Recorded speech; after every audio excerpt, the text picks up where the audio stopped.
Hello.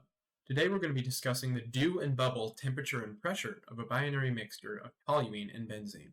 This video continues where our last chalkboard lesson left off. So to start, as with all of our Python code, we're going to begin by importing numpy, not numpy, numpy as np. There we go. The next thing we're going to do is we're going to import the the ChemTools code that Carlos has so generously provided us, and he's actually given us a new updated method of calling that from GitHub. So we're going to use that as !wget, and then it's going to be -n and -q. I don't actually know. I know the q is for quiet, but I don't actually recall what the n means because he kind of just brushed over it and said this one is better, and that's not what I wanted to paste. I wanted to paste the link, which I have right here. I thought I had pasted that, but there we go. There it is. And then we want to import che because that's the file that we just got from GitHub, and we want to import it as che so that we can use the abbreviation correctly. And no, not class method. But see, so that right there, it's 2 lines instead of 4, and we don't have to import sys and worry about any of that. So continuing on, we're going to need to import, we need to from scipy.optimize, we want to import root, because we're going to be taking the root of the 2 of our equations in order to find the temperature versions of the bubble and dew components, not components, boundaries on those vapor-liquid equilibrium graphs. The other thing we're going to need is from plotly, dot subplots. We're going to need to import make underscore subplots. And then finally, we're going to, for my own personal preference, we're going to import plotly.io as PIO. No, not prof teach kids. No, that's not correct. And then we're going to set the PIO.template.default, if I can spell that right, to be plotly underscore dark. That way everything will look nice and clean on our dark background, as I usually like. Plotly IO is no attribute template. Plotly PIO, is it template? PIO template default. Oh, because you can load more than one. I think it has to be plural. Let's try plural templates, because most things are plural. Yeah, there we go. Okay, so that takes care of it. And the next thing we're going to do is do set p is equal to che dot props. There we go. Parentheses, and then we're going to need an array of what we need. So we're going to have benzene, because that's the first component in our mixture. And our second is going to be toluene, because as I said on the entrance, Toluene, I think that's correctly spelled. Yeah, no GPU found, that's fine, because again, we're running it on collaboratory. So now we have all of the properties of benzene and toluene pulled up, so we can actually begin doing the actual coding. Now, if you remember from our chalkboard video, when we derived the equations that we're using for the dew and bubble calculations and basically explain that going forward, given a temperature, you find the pressure, because that's the way the equation is written, because it's the sum of a function of temperature, which is the Antoine equation, or however you calculate the pressure of vaporization. And that goes for both of them. It's just, one's a fraction, one's a multiplication summation. One's a summation that's being divided from 1. So to start, obviously we're gonna do the easy ones first. We're gonna do both. We're gonna do for both of them. We're gonna do the easy one first, and we're also going to do the which the easy one is knowing the temperature, finding the pressure, and then we're gonna do both of the bubbles before we do either of the dews. So that's gonna be the order we do it in, just like in the video we just did before. So to start off, right, the 2 things we need are the concentrations, and by concentrations I mean the mole fractions, the slip of the tongue, and also we're going to need the vapor pressures, which again is a function of temperature. So 2 things we're going to need. The problem didn't specify what the concentrations are going to be. So for x, we're just going to use we'll use a 2080, I guess. So 0.2, comma 0.8. So that's going to be our concentration is 0.2 benzene and 0.8 toluene. The next thing we're going to do is obviously we're going to need a temperature, and we were given a temperature, so T is going to be equal to 393. I'm going to just put Kelvin here in notes, and I'm probably going to put right here LIQ mole fraction right there. Okay, so those are really the only two things we need because the bubble pressure from the given temperature is very easy to calculate. Again, as you remember from our derivation last time. I'll probably have a results thing pulled up probably a bit earlier. I didn't fade it in like I usually do, but technology has been fighting me on this homework. As you can tell, not using my headphone mic because my audio drivers are acting up again and not registering the microphone. So we're using the raw webcam mic, which probably sounds awful, but I can't do anything about it because it just does not want to give me an easy time.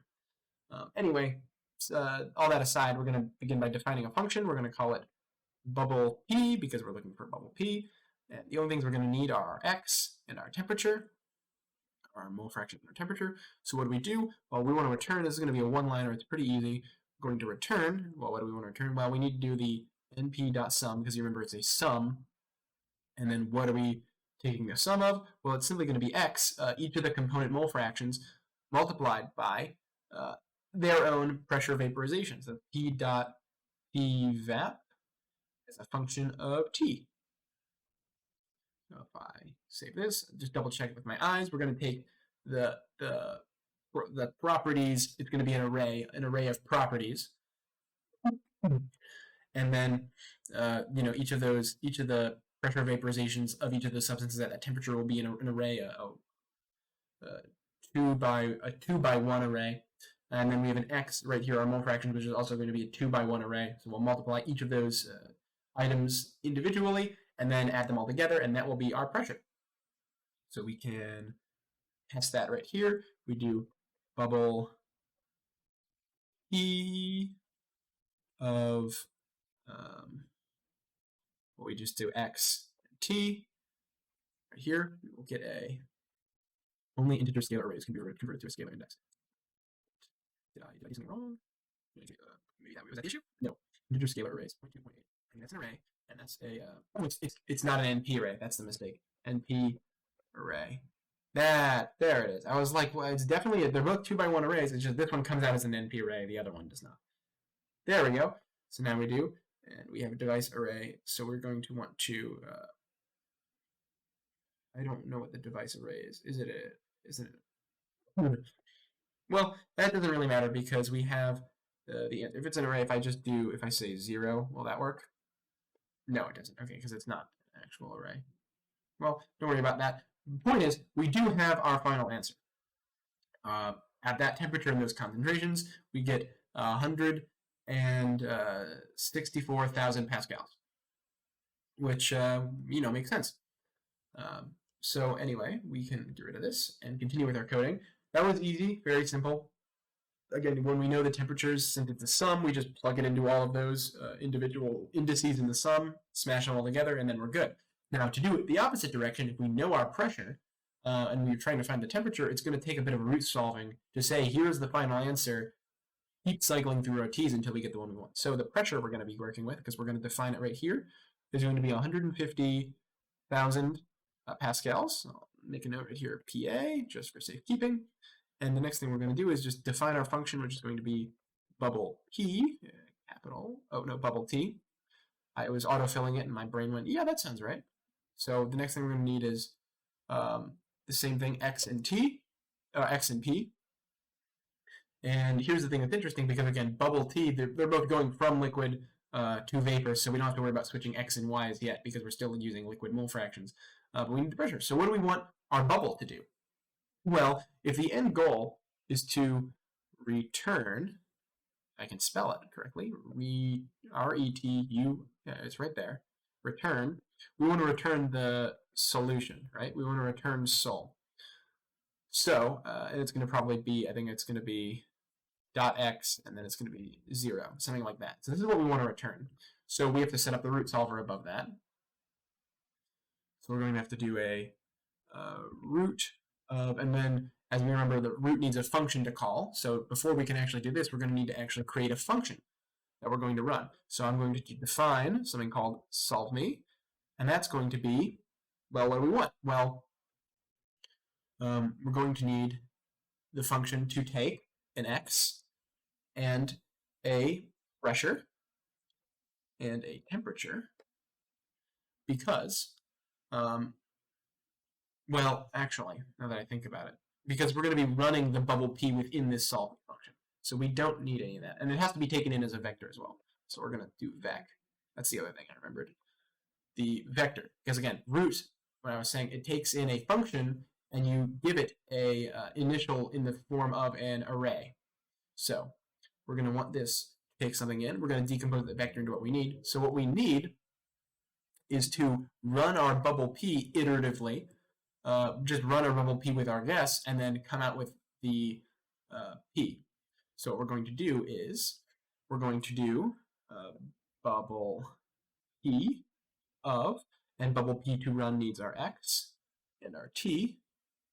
So we need to pull our x and our t from here.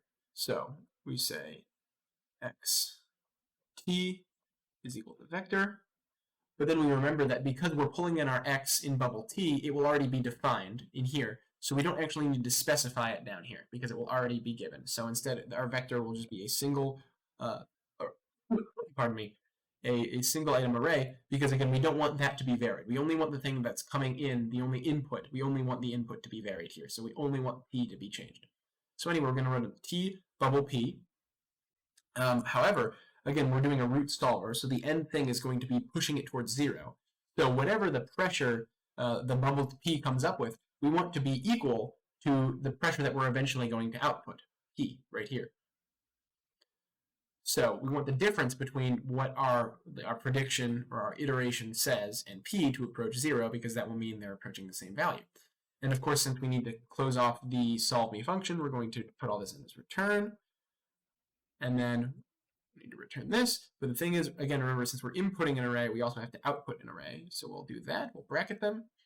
And there we go. So this is our solve me function. We take in our vector, that's our temperature. We run our bubble p calculation with it, find how much it deviates from the pressure we're looking at, and then keep doing that over and over again until eventually we get our,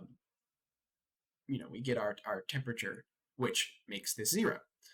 So we're going to need to put the root in, and then we can just put our root into a return, because we don't actually have to define sol as whatever pops out of this root, and then just, we can just put all this down here instead of actually assigning something to the solution. So what we're going to need is, we're going to need to put in the solve me function. Our input is just going to be, a good guess is 298 degrees Kelvin. And I'm trying to think, is there anything else important that we need? I don't think there is. It will tell me. It says loading.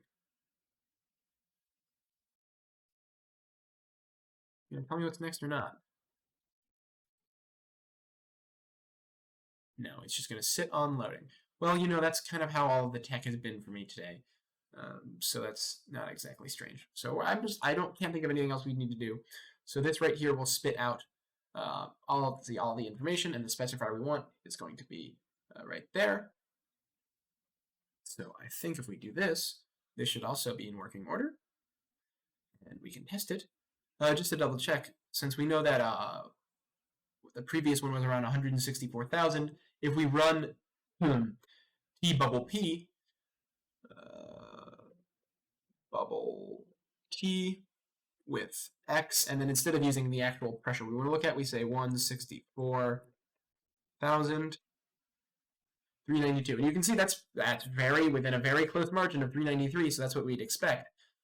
So it's working as well as I think it is. So instead of testing with that, we're going to test it with p, the pressure we actually care about, and we get 389, which is slightly below the previous temperature, or the temperature we were given, 393, which again makes sense. At a lower temperature, we should be getting a lower pressure. Again, it all checks out. That's very good. So now we can move on to the other set, the do calculations. Now the do calculations are a bit more complicated because there's a fraction of the sum. The sum is the divisor, not the divisee, the divisor. I forget what the actual word for the divisee is, but I know there's a special word for it, and maybe I'll put it up on the screen if I remember, because now it's kind of getting to me that I don't remember what that word is. But again, pushing forward, the next thing we're going to do is we're going to be working with vapor going to liquid. So the first thing we're going to need to define is our y, our vapor mole fractions. So we'll mix it up. We'll do 0.3 and 0.7. And I won't forget to wrap it as an NP array this time.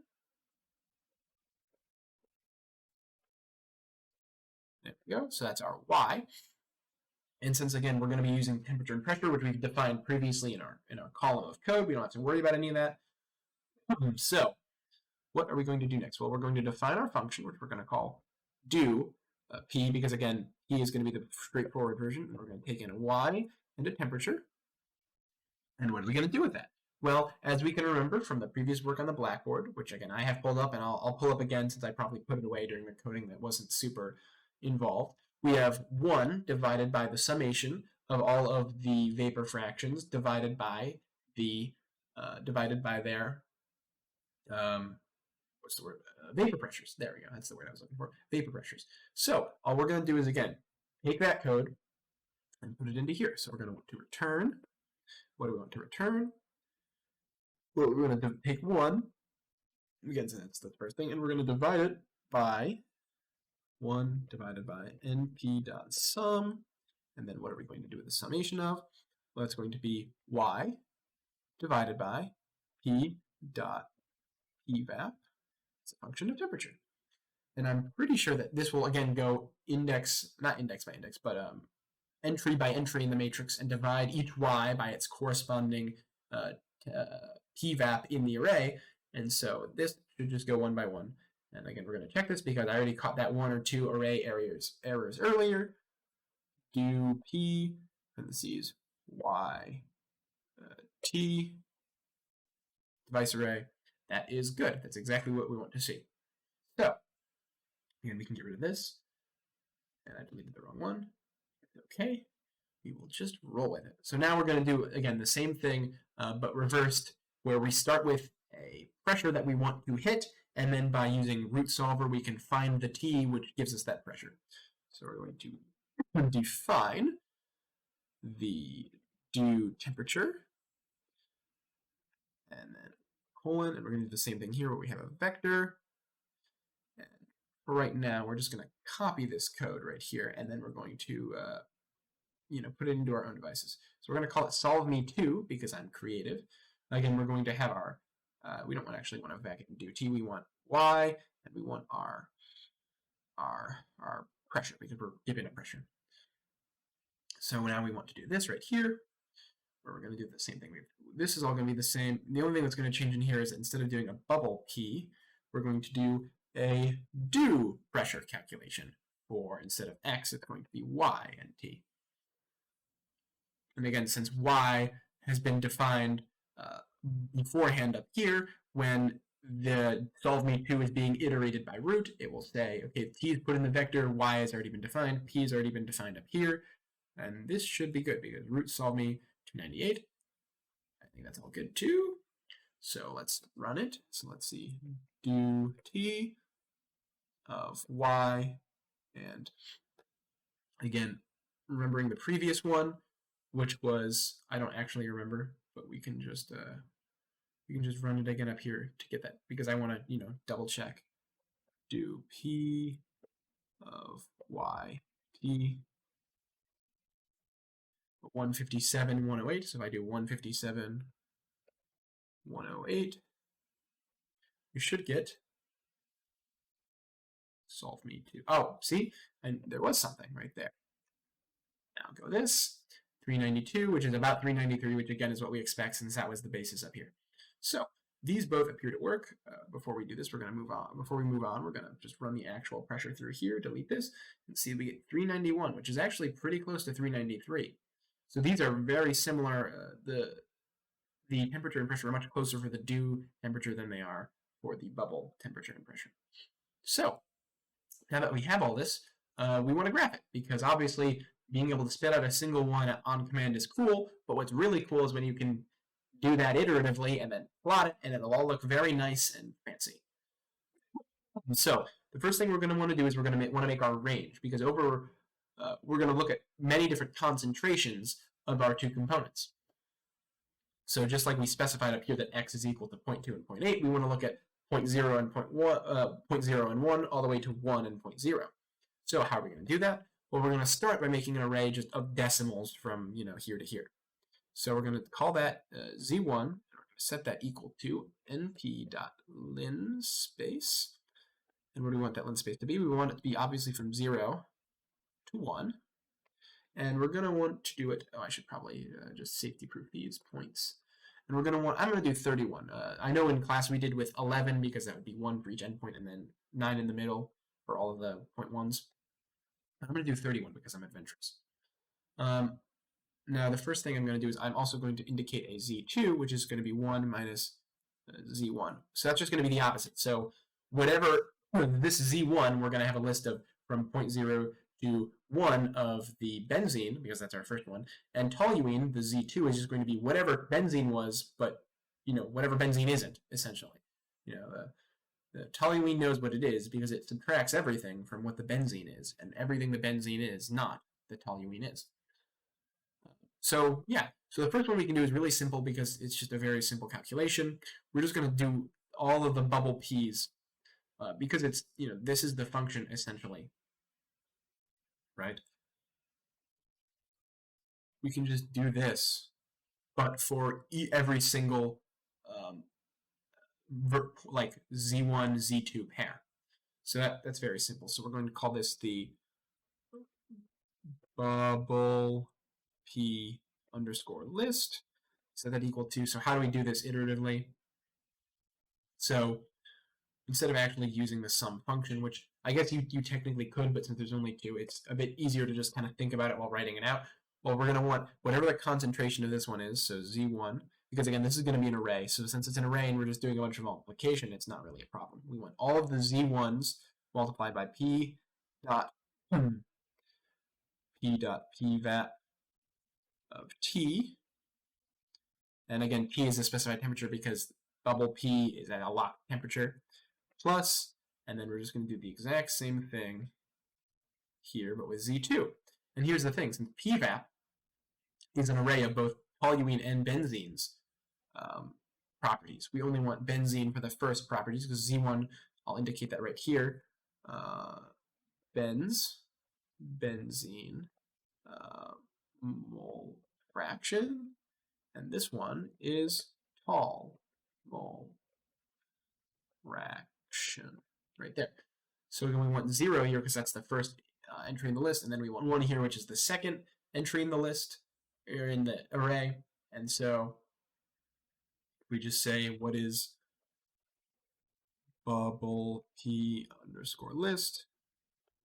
There we go. We have a list of all of the pressures for every single value of mole fraction. So every concentration of benzene between 0 and 1, we have 31 of them. So that works just fine. Now for the other 3, since their calculations are a bit more complicated, we're just going to run them through the functions we've created ahead of time: the bubble t, the do p, and the do t. So because we're going to be doing it iteratively through every single one of these, and this function obviously only runs, 1x and 1p, you can't just shove an array in here. It's just not designed to handle it that way. We're going to have to do it piecemeal using a for loop. So we're going to say for x, y1, because again, we're going to be doing do and bubble t. So this represents both the x, like the liquid concentration, and the y, the vapor concentration, for each of their respective versions. So for x, y1, then we just put it in a way that makes sense in z1. So this says for every single basically benzene mole fraction in the array z1,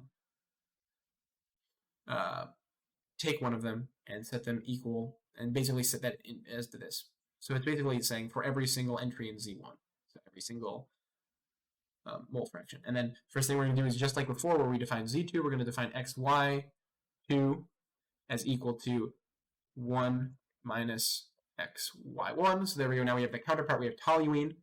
And then what we're going to do is, because we're going to need to have the 2 of these in their own array, and I don't really want to write, just like up here we abbreviated the NP array as x and NP array as y, we're going to just do the same thing up here. We're just going to call it fracs, because they're the fractions. And this way is not specific to x or y. So it's going to be equal to np dot array. And then we're going to do that, and then we're going to put in here. We're going to want xy1, and then xy2. This way we have our fractional array right there, and it's all taken care of. So the next thing we're going to want to do is our bubble t. So we're going to have to create these ahead of time before this for loop. So we're going to do bubble t underscore list, and we might as well, since we're up here, do p underscore list, and then do t underscore list. Duty, funny. And that's going to just be equal to blank brackets. Since again, these are all lists. Oh, since they are all lists, I'm going to need to make the one up there a list. That's a very glaring mistake.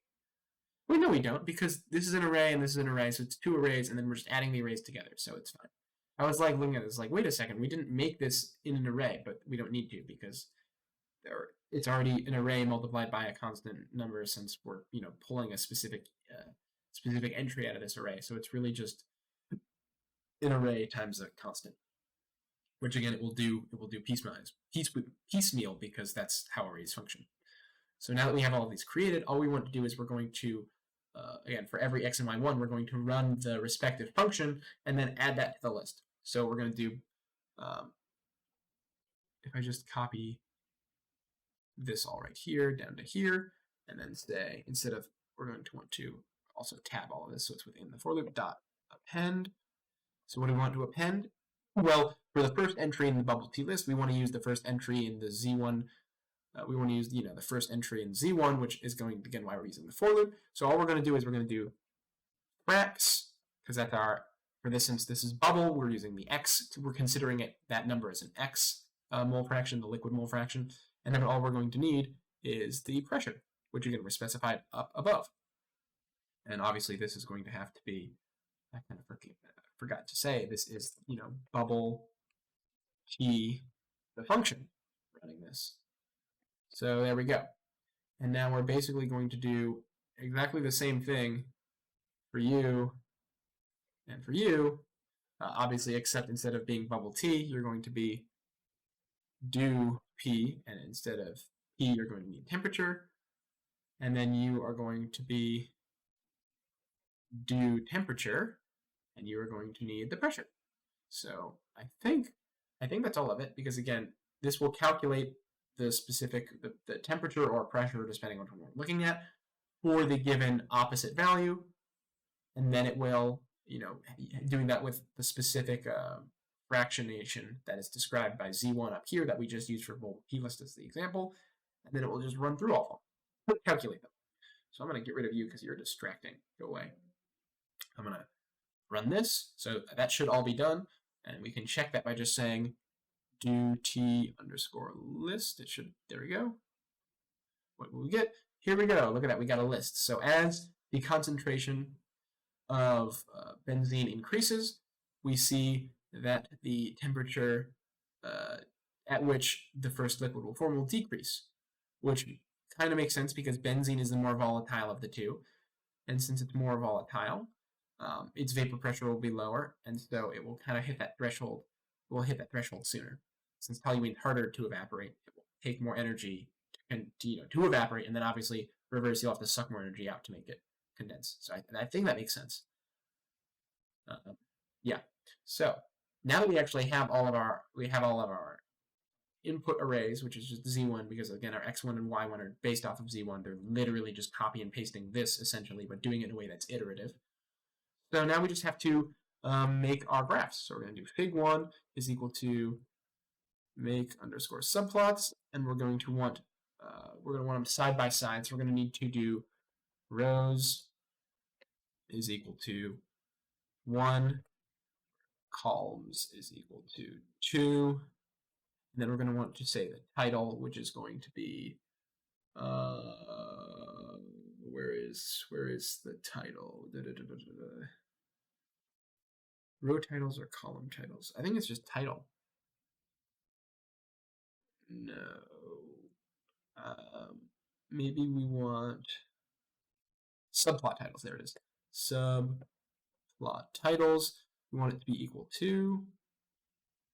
Oh, we want to do an f dot to format the string. Or is it dot f? Format the string. There we go. I was like, it's something. So we want the title to be well, the first one, we're obviously going to want to be the one on the left, which is going to be our bubble. So we're going to say, or no, it's not going to be, it's not sorted by bubble, it's sorted by constant temperature and constant pressure. So we're going to want to say temperature is equal to, and the whole reason we formatted it is we're going to do one of these, and we're going to say, we want it to be T, essentially, because that's the temperature. And then I don't really care since the number I put in. Yeah, I don't care if it has the 0.0. That doesn't matter to me. And then do I have to put the comma? Because that's the whole title. So we want to do another format string, is what I'm thinking. Is that we want to have this and then comma. The second title for the second item is going to be that. So yeah, so we're going to put you over here. I'm going to do the same thing, but we're going to say dot f this. Then say p is equal to closey bracket p, and then there. And oh, I want to notate units. So this is Kelvin, and this is Pascals. So we're going to say space PA with lowercase. And if I run this, invalid syntax. Oh, the supplement has to be in an array. Maybe like that's why the comma separated. That would make a lot more sense. No, I wanted to do that. That would make a lot more sense because the comma separated. No, it's still not like that. Let me choose the dot. Is it just F? Oh. Oh, okay. Okay, well, so there we go. That works. So I guess it's not dot F. It's just F. So that makes a bit more sense. I really wish it would show me that, but okay. I guess we have to do put them in first. So fig 1 dot make underscore. Oh, it's add scatter. Add underscore scatter. Scatter. And we're going to do x is equal to z1 because again those are our inputs. Y is going to be equal to, well, since this is going to be the bubble up. Well, we're doing, what did I say we're doing first? We're doing constant temperature first, so these are going to be the pressure graphs. So we're going to have bubble p list because again we have a constant temperature, which means we're finding the pressure. So bubble p list, and then I want the title of it to be, is it not title? It's name. That's what the list says right there. It's name. Its name is equal to none. So name is going to be equal to bubble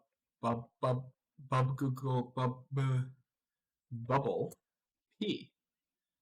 I think that's it. And then we're going to do the same thing down here, but instead of being bubble p, we're going to do p, and then we're going to replace this with do p. So if this works, there we go. So here we have our temperature graph where temperature is 393 Kelvin, and we can see right here our do p decreases and decreases, and here's our bubble pressure. And see, it's a bit more linear, like I said earlier, it's a bit more linear, and this is a bit more curved. Maybe 31 is gross because it's going by thirds, so maybe 31 is a bit of a gross number. What if we do 51 instead? Maybe that'll look a bit nicer. So run these two again. Here we go. Now we're getting 0.02 differences, which is a lot better than getting increasing by a third, because that's a non-terminating decimal. And also, since it's graphed, we can also see that, okay, this is kind of annoying, but I wish we could say 150k pascals. Well, I mean, we can just format this. So say colon dot, I guess 2 3f. Maybe if I say I, it'll be integer. No, format code I float. I guess it is a float. So maybe if we do this, yes, that made it worse. So if we want 0 decimals, okay, that's kind of clean. That's a little. And then since we're here, we might as well do 0f here as well. Okay, there we go. So now they're a bit cleaner looking. I could add titles here. I may do that after I get the other two graphed. Because, I mean, this is the mole fraction of benzene. I can do it. So we're going to do x, or it's going to be big 1 dot x. Update x-axis. There we go. And we're going to want to say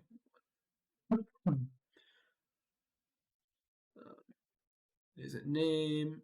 Is it name? It's the word name. It's saying name, but it says auto import. We're gonna say name is equal. It's probably x-axis something. X. No. Okay. So we're gonna go with name. Name is equal to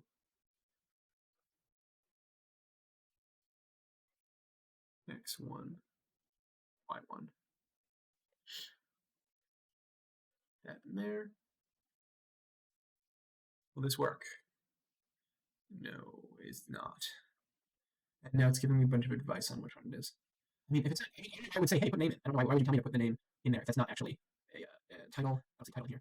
Like line with no. I just want to give you a little, text on the bottom. I don't want to show anything. Like, why would you tell me to put name if name's not important? See, that's title. Okay, so it's title name. That's good to know. Good to double check on. Those are the kind of things that are small that I forget that normally it would tell you that. I just don't know why it would recommend me to.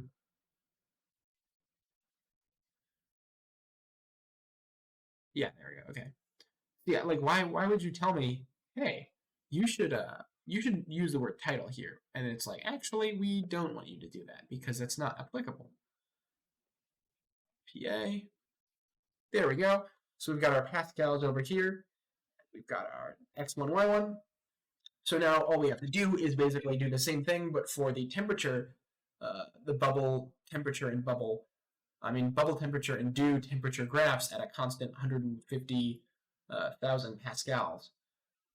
So we'll just we'll literally just kind of copy and paste this with a few changes. Obviously, this is going to be bubble T. This is going to be dew T.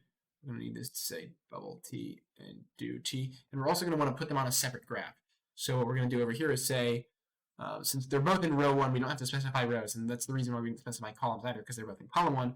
But I should probably say col is equal to 2 to basically tell it, hey, you're going to want to put this next to. And that's the thing I learned from one of our previous homeworks is that when you're making the subplot, you use rows and columns plural, but when you're defining this, you're telling it where to go, so you don't want to tell it to do that.